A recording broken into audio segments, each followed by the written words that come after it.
ছোট মুখে বড় কথা, আর না বলেও পারি না।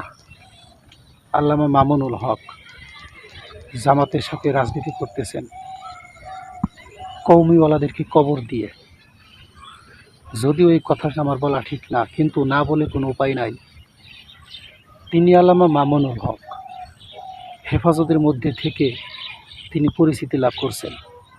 তাকে মানুষ অতটা চিনত না। হেফাজতের মধ্যে থাকছেন, তাদেরকে ব্যবহার করে তিনি পরিচিতি লাভ করছেন। তিনি কওমি ঘরানার সন্তান। তিনি আমাদের জন্য আল্লাহর পক্ষ থেকে একটা নিয়ামতও বটে। তিনি আল্লামা মামুনুল হক। তার মতো একজন লোক, তার বোঝা উচিত যে কওমি উলামা ইকরাম জামাতের বিরোধিতা আগে থেকে করে আসছে, যুক্তিসঙ্গত কারণে অযৌক্তিক না। আল্লামা মামুনুল হক তিনিও কিন্তু বিরোধিতা করছেন। হঠাৎ করে রাজনীতির ফায়দা লুফে নেওয়ার জন্যে তিনি তার সমস্ত কথা কাজকে কুরবানি করে, জবাই করে জামাতের সাথে রাজনীতি করবেন, আর তিনি জামাতকে বৈধতা দিবেন, এটা তো মাইনে নেওয়া যায় না। আমরা আশা করব তিনি অতি শীঘ্রই জামাত থেকে বের হয়ে আসবেন।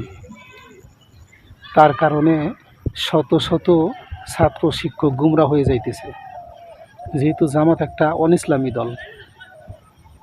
এই ব্যাপারে আল্লামা শামসুল হক ফরিদপুরি সহ বড় বড় ওলামা ইকরাম যারা গত হয়ে গেছে, তারা ফতোয়া দিয়ে গেছেন যে জামাত অনিসলামী একটা দল এবং ইসলামকে জবাই করার মতো একটা দল। সেখানে আল্লামা মামুনুল হক যদি ঢোকেন, তাদের সাথে কাজ করেন, তাহলে মামুনুল হক একটা দলিল হয়ে দাঁড়ায়। ছাত্র শিক্ষক অনেকেই তারা কি বলে যে মামুনুল হক তো আর কম বোঝে না, তিনি শাইখুল হাদিস। তিনি যদি জামাত করতে পারেন তাহলে আমাদের করায় দোষ কোথায়? এই জন্য তিনি তো জামাতের সাথে গিয়ে অন্যায় করছেনই, সেই সাথে সাথে আরও অনেককেই তিনি অন্যায়ের পথে ধাবিত করতেছেন।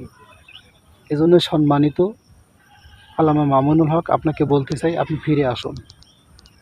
আপনি ফিরে আসুন, ইসলামকে রক্ষা করুন, জাতিকে রক্ষা করুন।